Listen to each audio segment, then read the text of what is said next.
Our story begins with the gates. Let us enter with Donges by the Lion Gates. Gardens and chasms in Donges Bay, as the plaque says.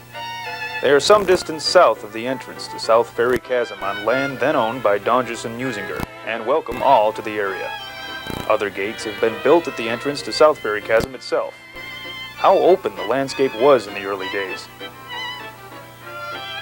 Look at the gates today. North Ferry Chasm is on its third set of stone gates. The gates have been a gathering place for kids and for Dorothy Logeman and friends to dance. Some people had private gates to their summer idols.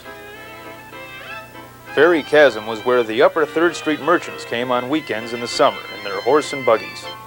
To the lake, to beautiful Donges Bay. The Indians had been drawn to it in the past. Now came Jake Donges and his friends. Then and now. The lake bluff was a place to sit and look. Even then it had erosion. Splitting the chasm in half was Fish Creek, though earlier it had been called Pine Creek. Joining north and south were the bridges near the mouth of the creek. The first of 3 bridges in about the same location was built in 1910. The third in 1935. Some young rascals by the names of Warren Foy, the Logeman boys, and Tom Cubb helped erect the last one in about 1945. There were other bridges along the woodland paths in the ravine, now long gone and forgotten. And then there was the dam. The first section was built in 1908, and it was added to in the next 2 or 3 years. It provided a place to sit and have your picture taken. There was a place to swim. And at one point it was said to be almost 1,000 feet wide. There were places to just sit and relax along the quiet private lake above the dam. And finally, in 1923, the foundation gave way and the dam cracked. Because what remained was considered dangerous, dynamite was used in 1933 to reduce it to rubble. Unfortunately, no one told the dynamiter about the railroad rails holding it together. Even dynamite couldn't finish the job, so we still have our picturesque ruin.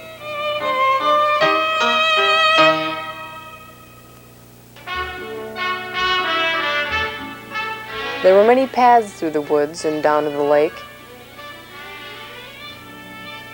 And there were spring work crews. Perhaps Fred Foy should ask his work crews today to wear a hat and vest. From pictures and letters and Fish Creek Park Company minutes, we know that the woods have always been a very special part of life in the chasm. There were signs carrying German poetry. There were opportunities for flower gathering, but don't look, we think they're gathering trillium. There were places for poetry reading and for picnics. The lake and the woods, Ferry Chasm's natural treasures.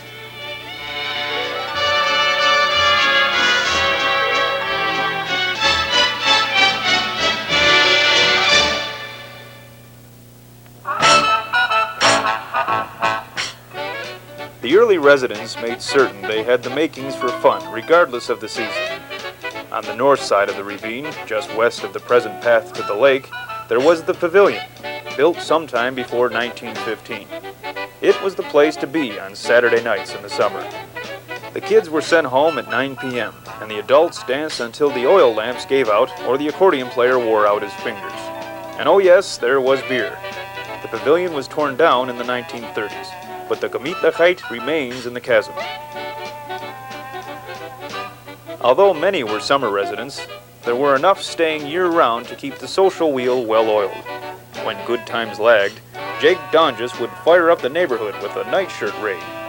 Dressed in his nightshirt and lantern in hand, he would rouse the first neighbor, perhaps Conrad Blommer. Together, similarly dressed, they would proceed to Jaeger's, and the whole procession might end up at Usinger's for a bit of liquid refreshment.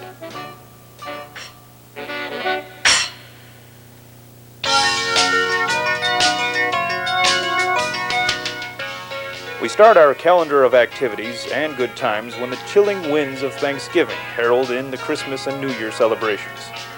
In the early days, as now, neighborhood parties, cookie exchanges, and caroling bring us together.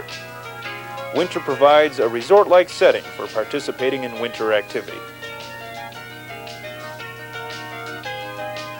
Sleigh riding.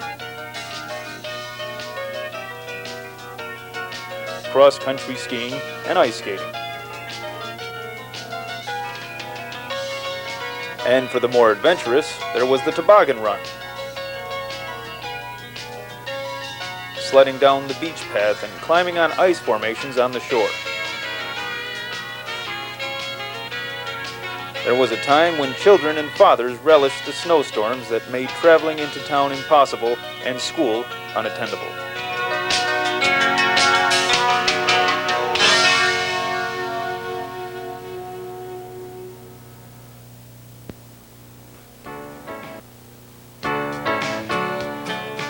Predictably, the long-awaited spring would return, and again our woods were full of rare and beautiful flowers and birds. Botanists and students came to study our isolated treasures of nature. The spring also brings the running of the smelt and the unwelcome and pungent-smelling alewives. But it is summer that we all long for if winter in the chasm is magical and spring is mystical, then summer is most definitely majestic. It was the time summer residents opened their cottages and families headed for the beach. Mothers would hurry through their household chores in order to spend the day with their children and friends at the beach. Often we would find Betty Runft, Ginny Kelly, and Gert Roots in the water, regardless of water or air temperatures. In the 60s, a group of our teens would swim point to point with Ray Staling riding safety in his boat. Today we still find swimmers, canoers, and an occasional windsurfer.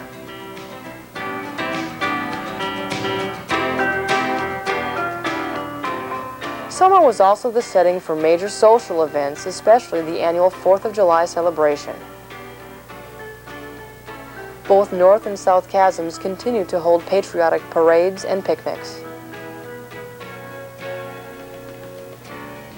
There was a time when a baseball game of provincial rivalry between the two neighborhoods was played in Ann Howard's backyard, and a fireworks display was enjoyed at the beach.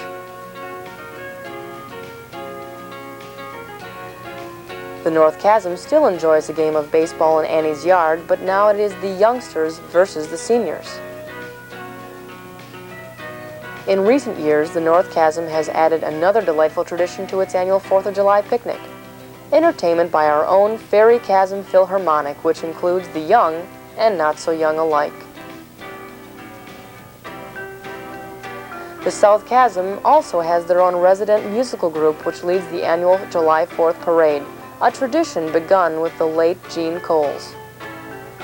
It was Gene who provided the music for the raucous parties in the pavilion years earlier. The summer schedule winds down with our annual Labor Day corn roast at the beach, when summer is officially ushered out and children and parents prepare for the new school year.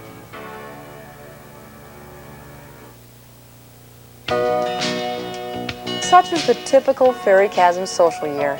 It is in the spirit of our earlier residents and their passion for nature and community that we carry on today, and hopefully for many years to come.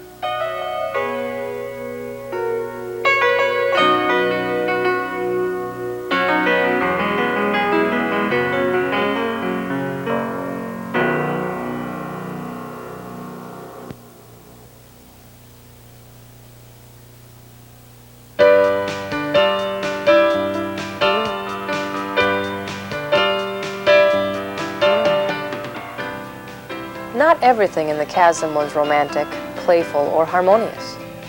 Our environs have not been immune to destructive forces.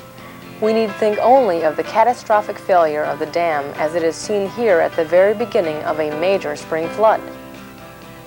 Here is one of the many fine boathouses on the private reservoir behind the dam, left useless and abandoned to rot after the lake disappeared within minutes when the dam broke.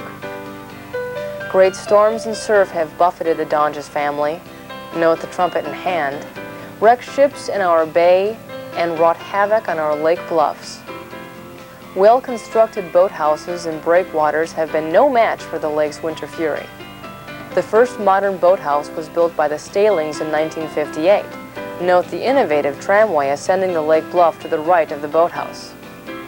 The Foys, Robinsons, and Risingers soon followed suit, but their structures were destroyed by ice and water in the winter of 1969 and 70. Art Rumpt collected some of the remnant flotsam to build a new boathouse which, along with the Stalings, now the Burgers, are the only two remaining today.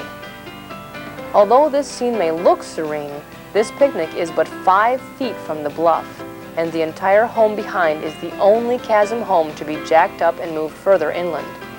And then there was the great suspended stairway on the south side, designed and built by a committee of resident engineers, lasting a full 18 months before its ignominious demise. The devastating Dutch elm disease claimed over 400 graceful cathedral columns.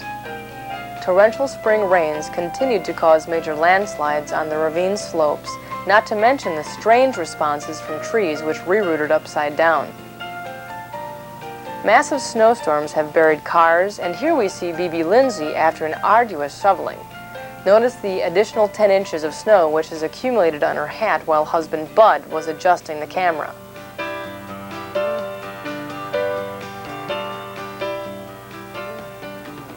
The most recent destruction, perhaps the most widespread and long-lasting, is coming from our own dear friends. Their exploding numbers in the chasm, here illustrated by a doe with her 3, instead of the usual 1 or 2 fawns, are consuming entire vegetable gardens, ornamental shrubs and plants, restored prairie flowers, our ancient trilliums, and most every sapling of our 2 most graceful indigenous tree species, the white pine and the white birch. In another 100 years, there may be none of these beautiful trees left. Lastly, but far from least, there was, of course, the great asteroid shower of 1964.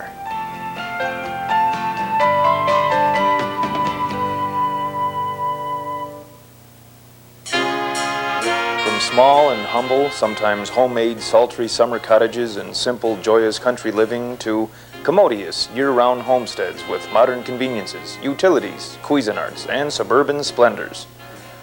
The magic of the gardens and chasms of Fish Creek has often inspired a special relationship between homeowners and homesteads in a unique area on Donges Bay. Deep roots of heartfelt attachment to one's land and home have been particularly common in this realm now called Fairy Chasm. Our founder, Jake F. Donges, in 1873, when only 13 years old, first hiked out to our bay and later drove a horse and buggy for hours to reach his dreamland. In later years, had he been able to fly overhead, he would have seen his visions recreated many times over. Jake Donges, a Milwaukee entrepreneur who founded the still extant Donges Hats and Gloves, along with his energetic wife Alma and their 2 daughters, rejoiced in their newfound summer retreat. Note the trumpet under Jake's arm and his trumpet playing on the bluff. The transformations in architecture and lifestyle from 1892 to 1992 have been, in Thoreau's words, more miraculous than whimsical. Many of our ancestors and neighbors have devoted themselves in love and labor to creating a family, a home, and a community in accordance with their ideals. The romance and vision of Jake Donges, along with his partner Fred Usinger, set the tone for a century of respect and creativity towards one's immediate environment.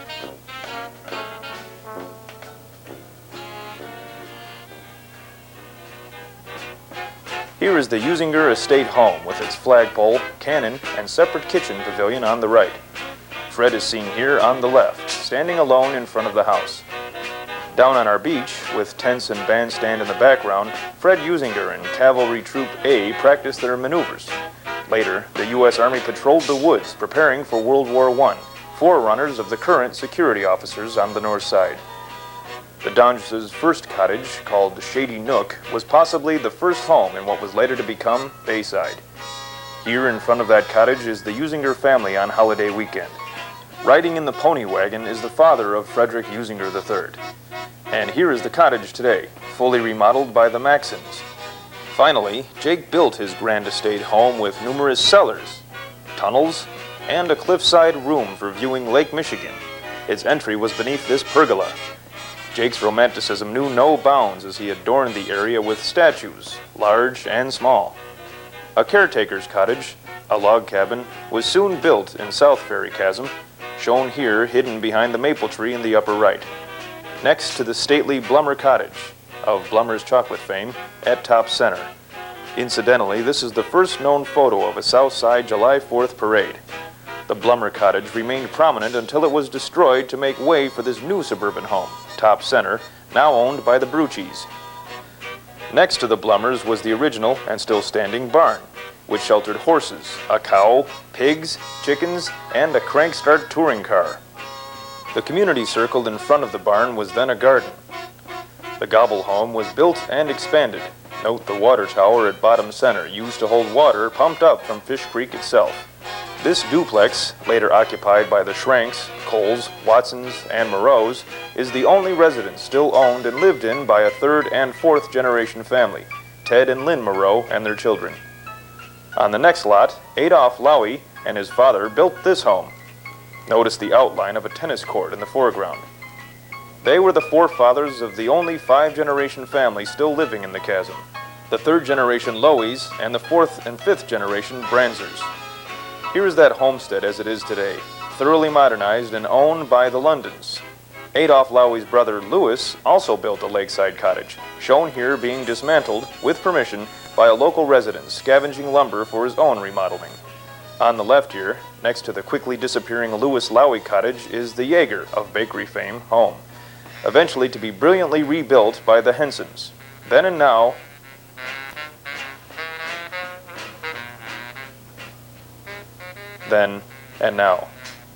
the Schufts, who daily netted fish on Donges Bay for commercial sale, built this home, seen here as it is today, nearly unchanged, owned by Nancy Cordero. This home had the first radio in the chasm. The Staling Company cottage was built in 1913 and is now owned by Pat Blummer in its elegant restoration.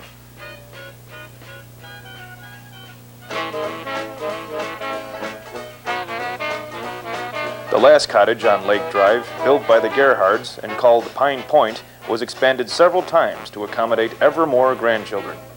When the chaos became too great, the senior Gerhards built this separate sleeping cottage called the Second Honeymoon House. It is now the only unrestored living quarters from that era yet standing in the chasm. Inside is this personal signature, built by William Gerhard and G.A. Watson, June 27, 1920. The property was eventually sold to Slack Ulrich, who tore down the main cottage, burned the rubble, resulting in a late-night fire brigade visit, gouged the earth, pondered his blueprint dreams with the Masons, and directed dutiful family inspections. Much later, with his completed home in the background, he sold an extra acre upon which soon appeared the foundation of the Lindsay, now Lewis, home. One of the first Lake Bluff cottages, built by the Trettines, was painstakingly remodeled and handcrafted, masonry and all, in the 1950s by William Wills. A generation later, after extreme interior damage from broken steam pipes, came the carefully planned conflagration of 1991, during which 6 community fire departments practiced their skills. The new Xander Cronkite home, the newest in the chasm, arose from its ashes.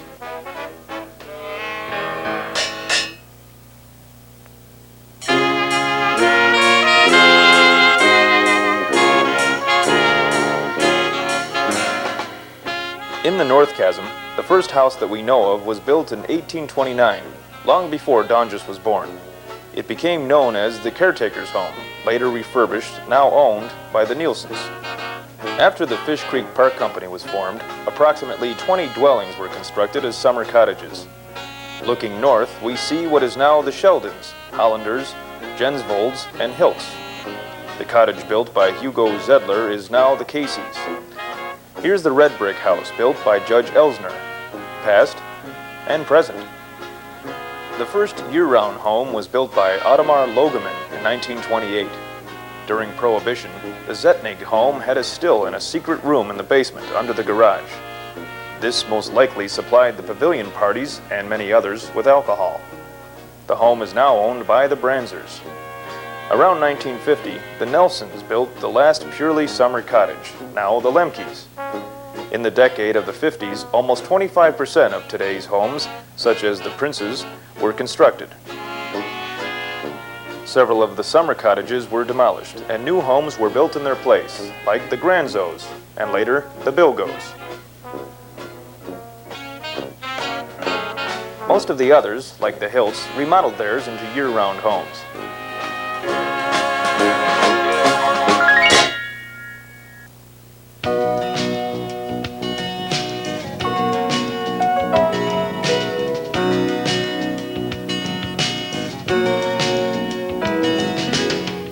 In all of this rich history of Fairy Chasm, the visions and soul of our original Indian inhabitants and of Jake Donges have been rejuvenated many times over. The legacy of appreciation of both nature and community is a precious gift to pass along to our children and grandchildren.